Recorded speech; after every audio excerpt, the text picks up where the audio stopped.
আল্লাহ তাআলার মুখাপেক্ষী হতে হবে, সর্বক্ষেত্রে আল্লাহ তাআলার কাছে দোয়া করতে হবে।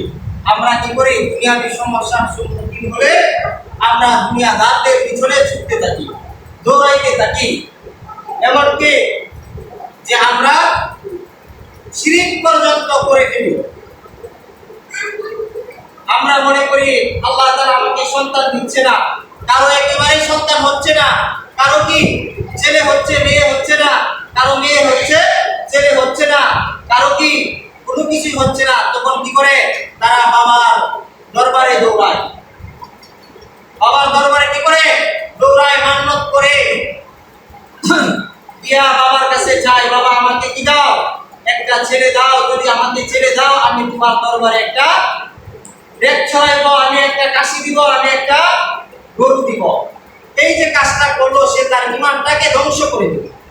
সে কি করলো, ঈমানটাকে ধ্বংস করে দিল। এই বিশ্বাস নিয়ে যদি সে মারা যায়, তাহলে সে কি হবে, জাহান্নামী হবে, সে নিশ্চিত জাহান্নামী হবে। এই জন্য আমাদের এই শিরকি কাজ থেকে ফিরে আসতে হবে, আল্লাহ তাআলার কাছে দোয়া করতে হবে। কার কাছে? আল্লাহ তাআলার কাছে দোয়া করতে হবে। আমি কোরআন থেকে একটি আয়াত এবং তার প্রাসঙ্গিক আলোচনা করব, যে হযরত জাকারিয়া আলাইহিস সালাম, তিনি কি ছিলেন? একজন নবী ছিলেন। নাম কি? হযরত জাকারিয়া আলাইহিস সালাম। উনি বার্ধক্যে উপনীত হয়ে গেছেন, একদম জীবনের শেষ প্রান্তে উপনীত,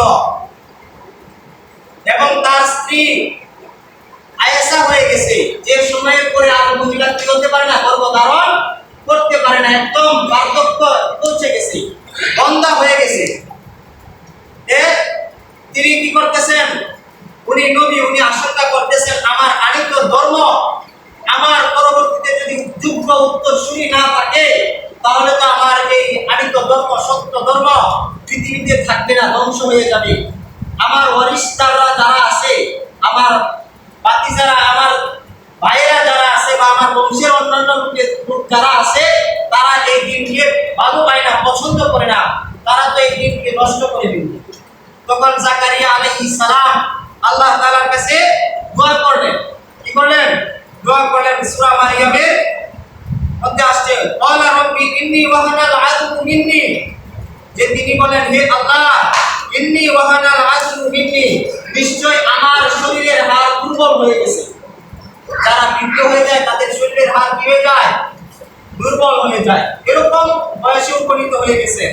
ওয়াস্তাআলা রাসু শাইবা, আর বার্ধক্যের কারণে মাথার চুল শুকনো হয়ে গেছে, সাদা হয়ে গেছে। মানুষ যখন বৃদ্ধ হয়ে যায়, চুল কি হয়ে যায়? সাদা হয়ে যায়। হাড়টি দুর্বল হয়ে গেছে, মাথার চুল কি হয়ে গেছে? সাদা হয়ে গেছে, মানে একদম বার্ধক্য বয়সে উপনীত।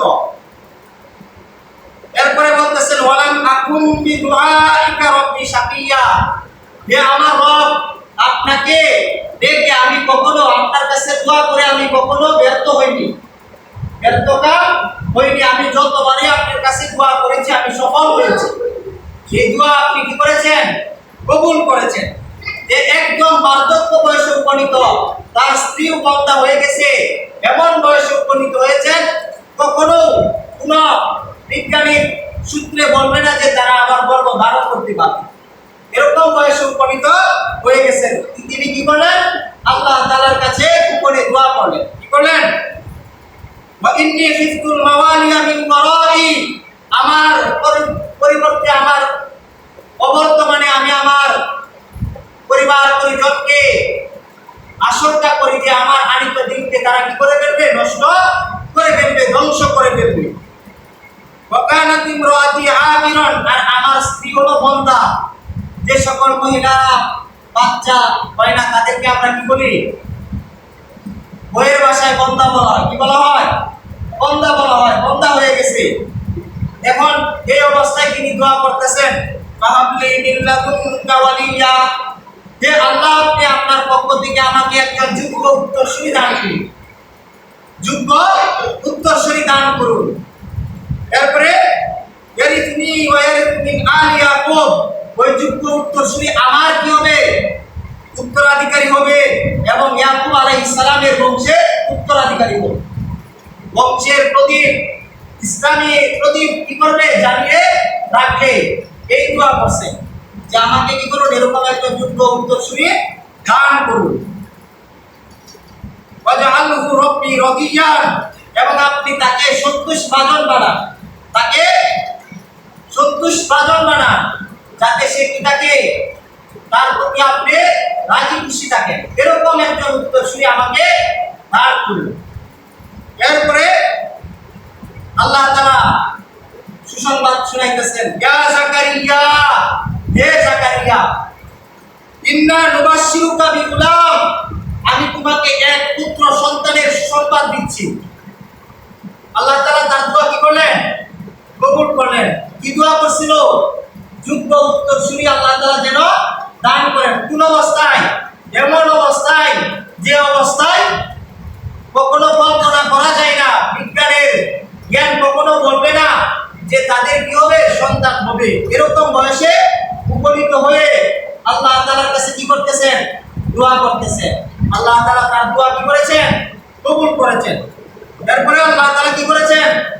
তাকে সুসংবাদ দিয়েছেন যে ইয়া জাকারিয়া, হে জাকারিয়া, ইন্না নুবাশশিরুকা বিগুলাম, আমি তোমাকে এক পুত্র সন্তানের সুসংবাদ দিচ্ছি। ইসমু ইয়াহইয়া, তার নাম হলো ইয়াহইয়া। ইয়াহইয়া আলাইহিস সালাম কি ছিলেন? নবী ছিলেন। এই নামটা কে রাখছেন? আল্লাহ তাআলা নিজে রেখে দিয়েছেন। জাকারিয়া আলাইহিস সালামকে বার্ধক্য বয়সে ছেলের সুসংবাদ দিয়ে আবার নামও কি করেছেন? রেখে দিয়েছেন। ওই সৃষ্টিকর্তা আছে না নাই? এই সৃষ্টিকর্তা, আপনি আমার রব, এখনো আছে না নাই? আছে। আমি আমার জন্য কোনটা কল্যাণকর কোনটা অকল্যাণকর এটা আমি জানি না।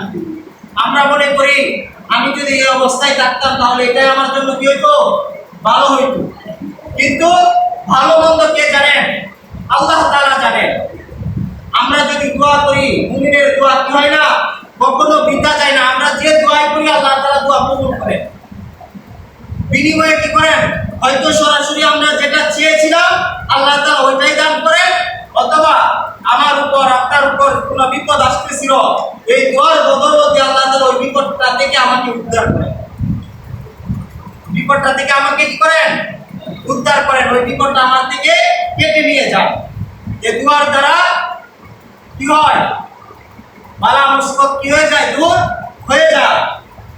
আমাদের সর্বক্ষেত্রে কি করতে হবে? দোয়া করতে হবে। এরপরে আল্লাহ তাআলা তার নামকরণ করেছেন। এরপরে আল্লাহ তাআলা বলতেছেন, লাম নাজআল লাহু মিন ক্বাবলু সামিয়্যা, এর পূর্বে আমি পৃথিবীতে আর কারো এই নামকরণ করি নাই। একদম আনকমন নাম আল্লাহ তাআলা দিয়েছেন, ইয়াহইয়া। আমরা যদি প্রকৃত বিশ্বাস থেকে আল্লাহ তাআলার কাছে দোয়া করতে পারি, অবশ্যই আল্লাহ তাআলা কি করবেন? আমার আপনার দোয়া কবুল করবেন। দোয়া হলো কি? ইবাদত। দোয়া আল্লাহ তাআলার কাছে সবচেয়ে সম্মানিত বস্তু। দোয়া না করলে আল্লাহ তাআলা আমার প্রতি আপনার প্রতি কি হন? রাগান্বিত হন। এজন্য আমাদের যে আলোচনাগুলো করলাম এখান থেকে পরিষ্কার হয় আমাদের সর্বক্ষেত্রে কি করতে হবে? আল্লাহ তাআলার কাছে দোয়া করতে হবে। আল্লাহ তাআলার কাছে কি করতে হবে? দোয়া করতে হবে। আল্লাহ তাআলা বলেন, উজিবু দাওয়াতাদ দাঈ ইযা দাআন, যখনই কোনো আহ্বানকারী আহ্বান করে আমি তার ডাকে কি দেই? সাড়া দেই। যখনই কোনো আহ্বানকারী কি করে? আহ্বান করে আল্লাহ তাআলা তার ডাকে সাড়া দেন। আল্লাহ তাআলা সদা প্রস্তুত। শেষ রজনীতে আল্লাহ তাআলা প্রথম আসমানে এসে আমাকে আপনাকে ডাকতে থাকে, আলা মিন মুস্তাগফিরিন ফাগফিরলা,